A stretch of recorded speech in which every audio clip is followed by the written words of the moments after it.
Hi guys! Welcome again! Ako nga pala si Ate Mitch. Nandito nga pala ako ulit sa Palamigan dahil wala po silang tindera. Kaya extra po muna ako ng trabaho para naman may income ako ngayong araw. Alauna na pero ngayon pa lang kami magla-lunch. Ito lang kasi yung available time na walang katao-tao. Pero mapapansin nyo sa part na to is may ginagawa ako dahil merong dumating na customer. Alam nga naman paghintayin natin sila hanggang sa matapos tayong kumain, hindi naman pwede yun. So, kailangan natin silang intindihin muna bago natin gawin ulit yung ating pagkain. At kasama ko nga pala dito si Rachel sa aming pagtitinda. So, dalawa lang kami dito sa pwesto. Kaming dalawa yung tandem. Nagpupumilit nga kasi ito na pumasok ako dahil wala nga daw siyang kasama. Dahil ako nga lang daw yung gusto niyong kasama. Sus, sip-sip ka na naman, Rachel. Alam mo na, pag nakinig mo tong voice over ko, Rachel, ha? I-follow mo ako. Bahala ka dyan. Ibablock kita pag di mo ako pinalo, ha? Pinagbantaan no? Pero by the way, guys, mabait yan si Rachel, ha? Kala nyo lang.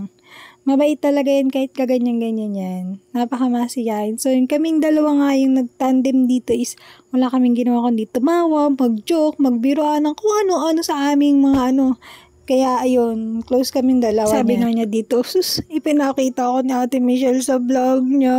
Hindi ko ba alam kasi yung part na to is gusto ko kasi mag-vlog. Kasi naisip ko na ang tagal ko na rin hindi nakapag-upload ng mga videos or kahit sa reels. Talagang minsan na lang talaga akong nakapag-upload. Kasi minsan tinatamad na nga ako kasi nga walang viewers, walang followers. Pero sabi ko, mag-upload na lang ako kahit walang manonood. Bahala sila. Basta ako, mag-upload ako. Basta gusto ko lang. Yan, gusto ko lang ipakita sa mundo na ganito ako, ganyan-ganyan, ganun. Basta gusto ko lang talaga. Bahala ako. Trip ko to. Bahala At kayo. Tapos na nga yung aking pagluluto ng prices, kumain muna ako ulit. Kumain ako ulit kasi mamaya magkakaroon na naman ng customer. So, iintindihin na namin ulit sila. So, yan. Ako nga pala yung nagluluto ng fries at naggagawa ng mga tinapay with hotdog. Tapos sa siomai ako yung nandun sa area na yon kasi ako naman talaga dati pero minsan talaga alternate kami, depende talaga sa mga mood namin kung saan kami papwesto. Pero pag marami kasi bumibili sa mga palamig, so ayan, tulong kaming dalawa para mas mabilis matapos at para maubos agad yung mga customers dito para hindi kami natatambakan ganun.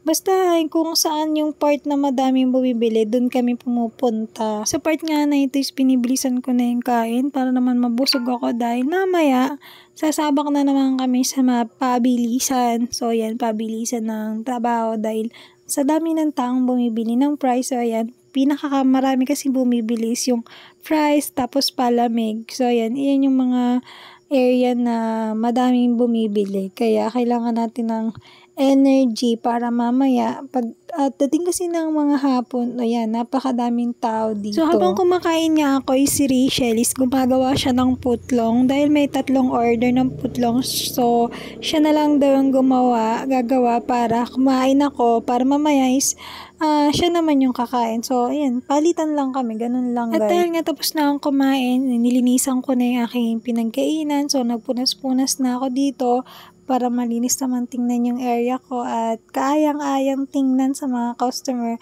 Lang naman sabihin nila na ang dumi-dumi naman ng area mo, hindi mo man lang nilinisan. Alam mo naman pag ganyan, sana naman nilinisan mo, diba? Ganun. Kailangan walang oras na masasayang dahil bayad to bed. So, ayan, naghati-hati na ako ng hotdog, tas naiprito ko, ganun lang mga babe. Papalo na din.